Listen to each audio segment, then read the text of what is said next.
Our next speaker is Dr-Hermann.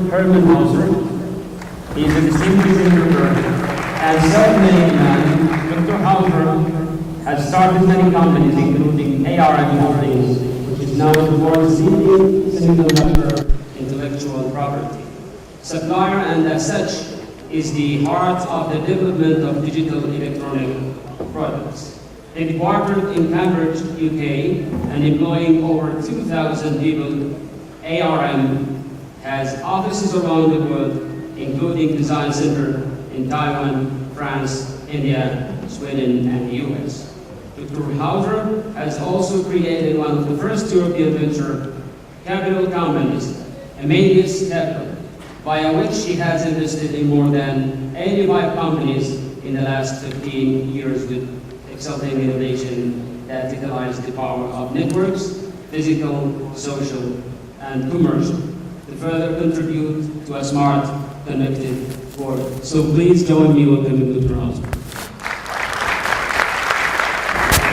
Well, good morning, and thank you very much for your kind introduction. What I want to talk to you about today is my hometown of Cambridge and the 6 waves of computing. And I will then tell you how these waves that happen every few years clash, and how the new wave normally replaces the old wave. And I will also tell you a little bit about the ARM processor. So first about Cambridge. Cambridge has an old university. The university is 800 years old. We recently celebrated the 800th anniversary of Cambridge University. But although the university is at the heart of Cambridge, Cambridge also has a technology cluster. 2 of those have become $10 billion companies, Autonomy and ARM. ARM is now valued at some $20 billion. To give you a sort of feeling for how important the Cambridge cluster has become, I thought that it's much better to compare it with one of our famous companies, Rolls-Royce. You probably know that Rolls-Royce makes air engines. It is one of the 2 largest air engine markets in the world. And the Cambridge phenomenon, so-called, in aggregate, employs more people than Rolls-Royce, has a higher revenue base than Rolls-Royce, exports more than Rolls-Royce, and is growing faster than Rolls-Royce. This is not because Rolls-Royce is a bad company. In fact, it's an outstanding company, one of our great British success stories. It just means that the high-tech phenomenon in Cambridge is even more important to Britain than Rolls-Royce. I just want to spend one more a slide on governance because the British government has asked me to write a report on technology innovation centres. They're now called catapult centres, which I did 2 years ago. I went around the world to Taiwan, Korea, lots of different countries that are trying to do technology transfer efficiently. And in this report, I recommended institutions similar to the Fraunhofer Gesellschaft in Germany, and the government has now put £200 million towards these catapult centres, of which we now have 7. But this is a long-term strategy. These initiatives take a long time, and one has to be quite patient. So like every good computer scientist, of course, I start my 6th wave of computings with the 0th wave, which was the ETSAC. Is one of the world's first computers, but the first computer that was built for users. All the others were either built as demonstrators in computer science departments or for the military. This computer was built in 1947.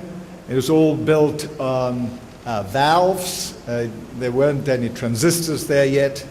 And it contributed to 3 Nobel Prizes in Cambridge because it increased the speed with which academics could do calculations by a factor of 1,500. This has probably been the biggest increase in computational speed ever. And it probably will be the biggest increase ever, even in the future. Because as you heard earlier, Moore's law gives you a factor of 2 every 2 years. This was a factor of 1,500 in 1 year. What I want to concentrate on, there are lots of different ways in which you can characterize the 6 waves of computing, by processing power, by memory, by the software that they run. But what I want you to concentrate on is actually the way we interact with these computers. It's the user interface that I think made the most important difference in these 6 waves. And if you look at that first computer, the way you interfaced with this computer was with a paper tape.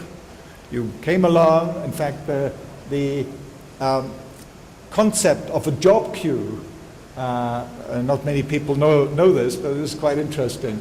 The concept of a job queue, which is now exists in all operating systems, actually stems from a photograph of people literally queuing up with their paper tapes, going up to the paper tape reader, wanting to put their paper tapes in. So that's where the concept of a job queue comes from. And then you had to program it in machine code. So it was very user unfriendly. Now about the 6 waves. So the 5 following the 6 waves is the mainframe, the mini computer, the workstation, the personal computer, and now very unexpectedly the smartphone and the cloud and the tablets, of course. And the next wave, which we're just beginning to see, is the Internet of Things, of ubiquitous computing and machine learning. So let us start with the mainframe. This is the iconic mainframe computer, the IBM 370. I'm old enough to have used every single one of the computers that I will show you a picture of. And what were the characteristics of this computer? Well, it was quite expensive. It cost about $1 million. There were very few of them, about 1,000 per annum that were produced. And they were a lot easier to program than the ETSAC with languages like Fortran and COBOL, but it was still a specialist undertaking. As with every other wave so far, we start off with lots of companies like the bunch in the mainframe business, Burroughs, Univac, National, NCR, Control Data, and Honeywell, but we ended up with the dominance of one company, IBM. The user interface improved. We had punch cards and then teletypes, high-level languages like Fortran and COBOL, and that spread the use of these computers considerably.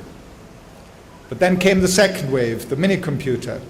As you see, a much sleeker design. This is the VAX 780, and again, we ended up with a dominant company towards the end of that wave called DEC, Digital Equipment Corporation, on the East Coast. And why did the mini-computers become so much more popular than the mainframes? Well, the answer is the price came down by a factor of 10 to about $100,000. The units went up by more than an order of magnitude, and this led to the popularity of mini-computers. And the user interface also improved enormously with the arrival of VDUs, visual display units. Then came the third wave, again, a much easier to use computer with a good display, and again, towards the end of the workstation wave, we had a dominant company called Sun. And the same story has repeated itself. Why did the workstations win over the mini-computers? Well, they were 10 times cheaper, there were 10 times more of them, and they became a lot user-friendly, a lot more user-friendly, with the arrival of the desktop metaphor, the mouse, and a networking technology called the Ethernet. Then, again, very unexpectedly, we had the personal computer, and if you allow me for a moment a nostalgic memory of the Acorn BBC microcomputer. This was my first company, Acorn Computers. It was the Apple of the UK. And we worked together with the BBC, the British Broadcasting Corporation, to educate the nation in computing. And it was a resounding success. All the schools in Britain had BBC microcomputers, and all the school kids learned how to program on this computer. It's my proudest achievement to educate a whole generation of programmers at that time. But worldwide, the iconic computer, of course, was the IBM PC. And it's interesting to point out to you that those two floppy disks there did not have enough memory capacity to store a single picture that you take with your mobile phones now. This was less than a megabyte, about 320 kilobytes each. That gives you some indication of how rapid progress has been in computers.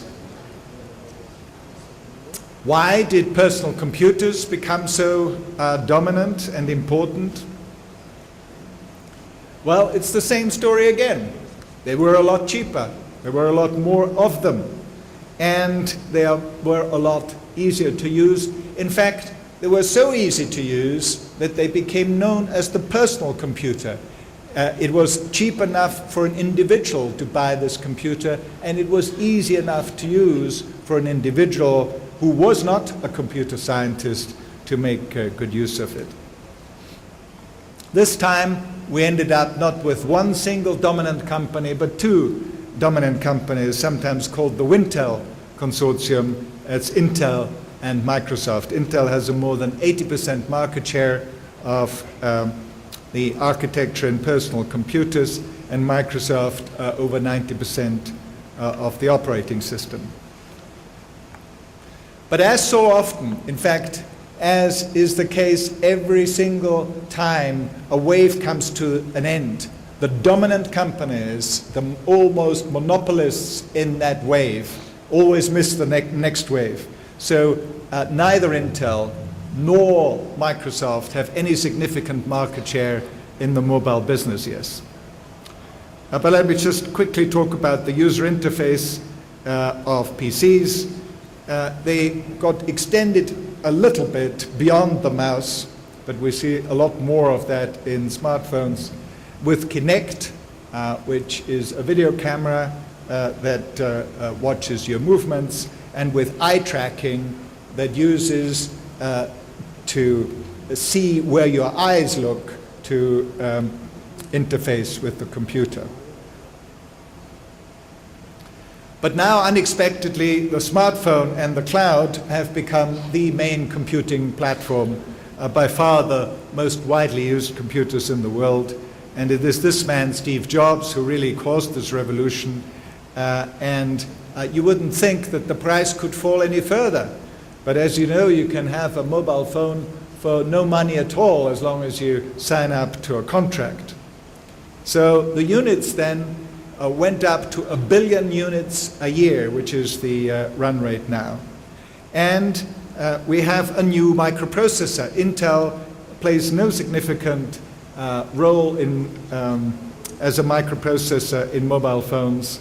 As we will see, more than 95% of all mobile phones in the world use the ARM processor, which we designed in Cambridge. And this is a very important new entrance in the computing world. This is a tablet. But a tablet is not a small PC.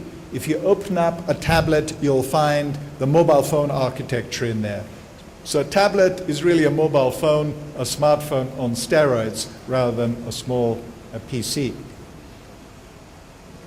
The usefulness of these smartphones is not the smartphone by itself, but the smartphone connected to the internet, to data centers like the one that I show here from Facebook. The user interface has expanded enormously with smartphones. Of course, voice has become a much more important interface with smartphones, And there are clever new ways of dealing with voice recognition, like Siri and Evie and the Google Voice Recognizer. There are new sensors in there, the accelerometers, GPS, the maps. There is an explosion of apps. There are over 500,000 apps now on Google and the iPhone environment. And we will have lots of health sensors in the next few years as well. Now, unbelievably, there is another wave about to hit us, which will consist of not 1 billion units per year, but more like 10 billion units per year. It seems unbelievable that you could have so many new units per year. But the reason why this will happen is that intelligence will go into things and not just used by people. So you will have intelligence in your heating system, in your videos, in your microphones, in your jackets. So things will become intelligent, and I'll give you a few examples. One is the glasses. Google Glasses, here you look into, you can see that little yellow glass in front of my eye. This projects a picture to the right, and I can see, when I look at the glass, I can see a high-resolution picture of the internet, and I can use my index on the stalk to change the picture, and I could use voice recognition to say, glass, please tell me the next flight from Taif to Riyadh, and up comes the answer. So it's again a great improvement in the user interface. It makes the computer come closer to you. It makes the computer more human. Another example of Internet of Things, of course, is the self-driving car, like here the Google car that I experienced in Silicon Valley recently, because I'm part of the Google Solve4X group. And here is a very simple example of a thermostat, again a Silicon Valley company called Nest, that is just intelligent about when you adjust the thermostat, it will remember what you want to have in terms of the temperatures in your room. But in my opinion, the biggest breakthrough in the user interface is no longer a mouse or even voice recognition. It is making the environment intelligence through machine learning. So it makes the computer observe what you are doing, learning what your habits are, learning what you want from the computing environment, and then interface with you in a dialogue or just by observing what the temperature should be, because that's the temperature you're comfortable with, and provided for you. The other very important point, of course, is this point about health, that computers will help a lot with health. So let me just finish up in this clashes of waves. Why is it that these new waves always replace the old ones? Well, it's always the same story. Much higher volumes, much lower price, and the performance is close to the old wave, and therefore it takes over. And I want to just concentrate on one particularly attractive aspect of the clash of waves for me, which is Intel versus ARM. Intel is one of the biggest companies in the world, and my company, ARM, is this little Cambridge company that is giving Intel a run for its money at the moment because of this RISC versus CISC battle, a reduced instruction set computer versus the complex instruction set computer, which we implemented of the ARM now with the